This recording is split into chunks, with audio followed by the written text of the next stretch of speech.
हम्म, आज हम जो चैप्टर पढ़ने जा रहे हैं तो उस चैप्टर का नाम है द वाइट जिराफ। तो आज के चैप्टर में हम एक सफ़ेद जिराफ के बारे में पढ़ेंगे। तो Martin step through the gate and stifled a cry of terror, यानी जो मार्टिन थी जब वो गेट से एंटर हुई तो उसे बहुत ही अजीब फील होने लगा वो। और फिर स्टिफर्ड का मतलब होता है कोई भी चीज़ होने से प्रिवेंट होने के लिए। दो लाल आंखें उसको देख रही थी। Two red eyes glared at her. The bushes shook violently and a water bucket sprang up too close to Martin that its fur actually, यानी जब आप किसी सुनसान जगह पे जाते हो जहाँ पे झाड़ियाँ और पेड़ होती है तो क्या होता है वहाँ पे, क्या होता है कि हवा की वजह से जब वो हिलती है तो आपको बहुत ही डर लगता है, क्योंकि हमारा माइंडसेट है, ये एक ह्यूमन सबकॉन्शियसली माइंडसेट है। और फिर क्या हुआ कि जब वो घूमे तो उसे एक वॉयलेंटली सी अजीब सी वाइब आई, वॉयलेंटली वाइब आई उसे। और एक water bug sprang up so close to Martin that its fur actually, यानी कुछ ऐसी वाटर बग एक चीज़ थी जो कि उसके पास आई, जो एक बाल था actually. Buzzed with the shake of its horn, यानी फिर उसको थोड़ा अजीब लगा क्योंकि उसने उसके दो हॉर्न्स देखे। हॉर्न्स का मतलब होता है सिंग। It bounded away into the blackness. Martin heart snapped wildly against her. यानी फिर जब वो उसकी धीरे धीरे अंधेरे में आया तो मार्टिन का जो हार्ट है यानी उसका जो दिल था वो धीरे धीरे उसके अगेंस्ट खड़ा होने लग गया। She tried to imagine what Tendai would do in the similar situation. फिर उसने ये समझने की कोशिश की, ये इमेजिन करने की कोशिश की कि अगर उसकी जगह एक टेंडाई होता तो वो क्या करता ऐसी सेम सिचुएशन में। ना ही वो ऐसे सिमिलर सिचुएशन में होता, मगर अगर वो होता तो उसे पता था कि क्या होने वाला है। स्टेइंग काम एंड थिंकिंग क्लियरली, फिर उसने आराम से सोचा और साफ साफ सोचा। Focus, she thought, I have to focus, I can do it, यानी फिर उसने सोचा कि मुझे इस पे ध्यान देना है, मैं ये कर सकती हूँ। More than anything in the world she wanted to find the white giraffe, यानी कि और कुछ नहीं मगर उसे सिर्फ एक सफ़ेद जिराफ ढूंढना है। Was she wasn't sure, she knew she had to do it, वो श्योर तो नहीं थी कि ऐसा होता है मगर उसे इतना पता था कि उसे ये करना है। The air was perfumed sweet with the scent of fallen mangoes and gardenia blossoms. Martin set off blindly through the dropping trees in the general direction of the game park gate. यानी जो आप किसी landfill या कचरे वाली जगह पे जब आप जाते हो तो क्या होता है कि वहाँ पे आपको एक अजीब सी स्मेल आती है, क्योंकि बदबू आती है, क्योंकि हवा में वो रॉटननेस और इन सारी चीज़ों की जो स्मेल है वो फैल जाती है। मगर वहाँ पे गार्डनिया ब्लॉसम्स, आम के पेड़ों से गिरे हुए आम और कई फूल थे, तो हवा में ना एक मीठी सुगंध आ गई थी। Through the dripping trees in the general direction of the game park gate, यानी जब वो बिना सोचे समझे देखे वो एक ड्रिपिंग ट्री के पास चली गई जो कि जनरल डायरेक्शन थी, जो कि गेम पार्क गेट के पास थी। The one useful thing she had over during, यानी जो मतलब कि एक चीज़ थी जो उसने देखी थी ओवर हियर ड्यूरिंग, यानी जब वो गई थी या फिर जो उसके काम की चीज़ थी जो उसने ओवर हियर की थी उस वक्त। She had overheard during her investigation the previous week had been Tendai telling her grandmother the new code for the padlock, यानी कि वो जो थी उसने उसकी जो ग्रैंड मदर थी ना उसने उसे बताया कि committing the numbers to the memory, यानी नंबर्स को अपनी याददाश्त में रखो। When her hands touch the cold metal gate she felt for the heavy chain, जब उसके हाथ ने एक ठंडे मेटल गेट को छुआ तो उसने फील किया एक हैवी चेन थी जो कि उधर बाउंडेड थी, लॉक थी और सिक्योर थी। Only then did the switch on her torch and enter the number on red dial, और फिर उसके जो हैंड थे उसने कोल्ड मेटल गेट को टच करने के बाद उसको ना मतलब ऐसा लगा कि कोई लॉक है, सिक्योर्ड है।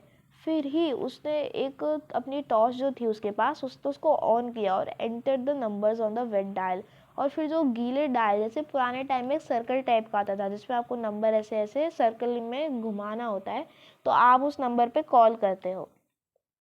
The padlock clicked open. Martin stared down at it, unable to believe that it had been so near.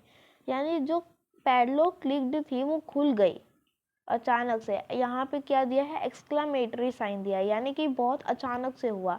Martin stared down at it unable to believe that it had been so easy. Martin उसको देखती रह गई और उसे भरोसा नहीं हो रहा था कि इतनी आसानी से हो गया। She realised that she had been secretly hoping all along that something would happen to prevent her from going into the game reserve. She glanced over her. यानी कि जब उसे भरोसा नहीं हो रहा था कि यह आसानी से हो गया, तो उसने रियलाइज किया कि मतलब जैसे कुछ हो रहा है सीक्रेटली, मतलब उसे सीक्रेटली एक आस जग गई कि ये सब हो रहा है, हम इसे करने से प्रिवेंट कर सकते हैं। Going in the game reserve, she glanced over her, यानी फिर उसने उस पर देखा। Shoulder. Once more the house stood in darkness. Whatever happened now, there was no turning back. यानी शोल्डर एक साथ वापस से घर के सामने अंधेरे में खड़ा होना, जो भी होगा हमें पीछे नहीं देखना है। The beam from the torch picked out the path that led down the water hole where the frogs were competing in a noisy chorus. यानी कि जब बीम ऑफ द टॉर्च थी, जब उसने उसे पकड़ा तो उसे एक पाथ दिखा जो कि एक पानी के गड्ढे से जा रहा था, जहाँ पे फ्रॉग्स जो थे अपनी आवाज़ से कॉम्पिटिटिंग कर रहे थे। बहुत ही आवाज़ आ रही थी, जैसे कि आप बारिश के मौसम में जब एकदम शांति होती है ना, तो आप देखोगे कि जो मेंढक होते हैं ना, उनकी गड़गड़ आवाज़ जो होती है वो आती है ना, तो आपको हमेशा एक कंटिन्यूअस साउंड सुनाई देता रहता है। Blue lightning shuddered over a mountain on a fair horizon. यानी कि जो बारिश थी तो उसकी जो मतलब नीली कलर की जो बिजलियाँ थी वो जा रही थी माउंटेन पे, दूर, बहुत दूर जगह पे। Martin set off at the quickly as she डेड। फिर मार्टिन ने वापस से तैयार हुई और उसने डेयर किया, यानी उसने हिम्मत की अवॉइड द पडल्स, पडल्स को अवॉइड करने का। Even so her jeans were soon soaked through, यानी जबकि उसकी जो जीन्स थी वो बहुत ही जल्दी पानी से सिकुड़ गई थी, सोक कर लिया था पानी को। In places the grass were taller than she was and the cold droplets drenched her hand and ran down her neck. यानी कि उसके बाद जो प्लेसेस थे उसमें ग्रास जो थी ना वो लंबी होने लग गई उससे, और जो ठंडी ड्रॉपलेट्स थी ना वो उसके बालों और उसके गले से होते हुए बह रही थी। And she walked unseen creatures slither, और फिर जब वो चली तो उसने ऐसे क्रिएचर देखे तो उसने कभी देखे नहीं थे, जो मतलब लगड़ रहे थे, मतलब जैसे क्या होते हैं रेप्टाइल्स टाइप के थे। And scurried and hopped away through the, यानी कि जब वो हुई उसको हिम्मत और जग गई और फिर वो उसके आगे से गई। Under growth, Martin tried not to imagine the worst. She wasn't sure which she was most scared of, snakes and creepy crawlers or man-eating carnivores. यानी जब वो गई तो मार्टिन ने ये सोचा ही नहीं कि वो सबसे घटिया क्या हो सकता है, क्योंकि उसको श्योर नहीं था कि उससे सबसे ज़्यादा किससे डर लगता है, सांपों से, अजीब दिखने वाले क्रीपी मतलब बहुत ही स्पूकी, यानी बहुत ही अजीब दिखने वाले, या फिर बहुत ही डरावने दिखने वाले रेंगने वाले, या फिर इंसान को खाने वाले जंगली जानवर। मगर उसे इतना होप था कि she didn't meet any of them, यानी उसे खुशी हो रही थी फर्वेंटली, यानी उसे खुशी हो रही थी कि उसने उनमें से किसी ऐसे जानवर को देखा ही नहीं। After what seemed an age, शीम टेम्परल डॉपरेट, यानी जो टेम्परेचर था वो धीरे धीरे कम हुआ, और जब वो एक वाटर के एज के पास पहुंची, यानी रिवर के किनारे, जब एक थोड़ी दूर पे अगर कोई वाटर का एज होता है, यानी छोटी सी नाली जैसा ये कोई रास्ता बना होता है जिसमें से पानी बहता है, तो उसने ना एक ही स्पॉट को, यानी एक ही जगह पे ध्यान दिया जहाँ पे उसने जिराफ एक बार देखा था। She was pretty sure it had been beside the old gum tree. उसको इतना श्योर हो गया था कि वो एक पुराने गम ट्री के पीछे है। Tree that stood like a stately skeleton, जो कि एक कंकाल की तरह सीधा खड़ा है।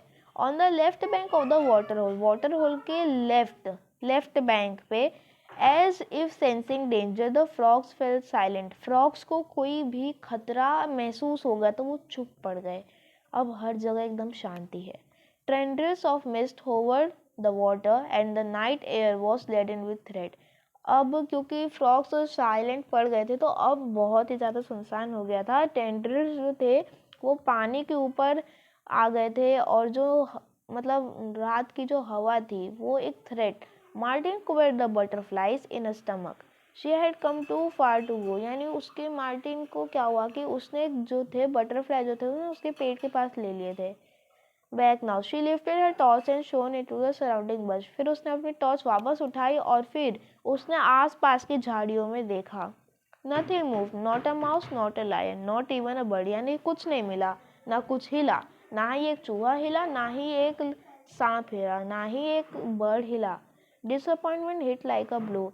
जैसे कभी कभी क्या होता है, जैसे आप कभी कभी कुछ चीज़ों से इतने निराश हो जाते हो कि आपको उससे एकदम झटका लगता है, आपको उससे एकदम झटका लगता है। और फिर उसको इतनी डिसअपॉइंटमेंट हुई। फिर what had she been thinking, a mythical giraffe. तो उसे लगा कि शायद वो कुछ और ही सोच रही होगी, क्या ये एक मिथिकल जिराफ है। और फिर a mythical giraffe she had risk her life in pursuit of fairy tale and now she had. Means कि क्या हुआ कि जब वो सोच रही थी ना तो एक मिथिकल जिराफ, यानी उसको लगा कि वो सब एक अंधविश्वास है, खाली ऐसा कहानियों में होता है। उसने अपनी ज़िंदगी को परियों की कहानी, फेरी टेल, यानी जो बच्चे कहानी पढ़ते हैं जो कि फ्रिक्शनल होती है, अब उसने उसमें अपने जो जीवन को डाल दिया था। और फिर उसने अपनी ज़िंदगी को एक फेरी टेल में डाल दिया ना। उसको अब कोशिश करनी थी घर जाने की एक ही बार में। फिर उसको एक मतलब चमकीली सी एक मतलब वॉन्ड मिली। Martin something was behind. उसको लगा कि उसके पीछे कुछ है। मार्टिन देखा पीछे तो एक सेम सिक्स्थ सेंस टोल्ड, यानी जब वो आगे खड़ी थी तो उसके पीछे उसका जो सिक्स्थ सेंस टोल्ड जा, यानी कि जो उसका सिक्स्थ सेंस, जैसे 5 सेंस होते तो कोई छठा सेंस जो था उसका, उसने उसे बताया कि पीछे कुछ है जो धीरे धीरे आ रहा है। अ केप कोबरा, यानी एक तरह का एक कोबरा है जो कि एक मड मतलब बहुत ही बुरी तरह कीचड़ में मरा हुआ है। मरा हुआ तो नहीं था मगर वो उसमें लपटा हुआ था। 6 फीट अवे फ्रॉम हर, वो उससे पूरे 6 फीट दूर था। Hood spread widely saying in the yellow torch, यानी फिर उस वो बहुत ही मोटा लग रहा था येलो टॉर्च की लाइट में। Martin recognised it immediately, Martin ने उसे आराम से पहचान लिया। एज इट इज़, मतलब कि अफ्रीका का सबसे पॉइजनस स्नेक है ये, more deadly even than mamba, यानी एक माम्बा तरह का एक सांप है, वो भी अफ्रीका में पाया जाता है मगर वो उससे भी ज़्यादा खतरनाक ये केप कोबरा है। Its golden covering was unmistakable, so was the band around its throat. The cobra lips parted and its black tongue flickered, यानी कि जो उस कोबरा के लिप्स थे वो खुले और उसकी जो, जैसे कि आप जब एक सांप को देखोगे वीडियो में, आप ध्यान से देखना, उसकी जब वो जीभ बाहर निकलती है तो उसे फ्लिकर्ड आउट इविली, यानी एकदम बहुत ही डेडली या फिर शैतानी तरह से उसकी जो जीभ थी वो बाहर आई। मार्टिन ड्रॉप्ड द टॉर्च, यानी उसने पैनिक में क्या किया, उसने अपनी टॉर्च गिरा दी और वो ना एक बोल्डर के पास जाके गिर गई। एंड डिम्ड टू अ फेंट ग्लो, यानी फिर वो थोड़ी कम जलने लगी। मतलब क्या हुआ होता है कि जब आप किसी पुरानी टॉर्च हो या फिर आप उसे लगातार बहुत टाइम तक यूज़ करते हो वो गिर जाती है तो उसकी जो लाइट होती है ना वो कम हो जाती है।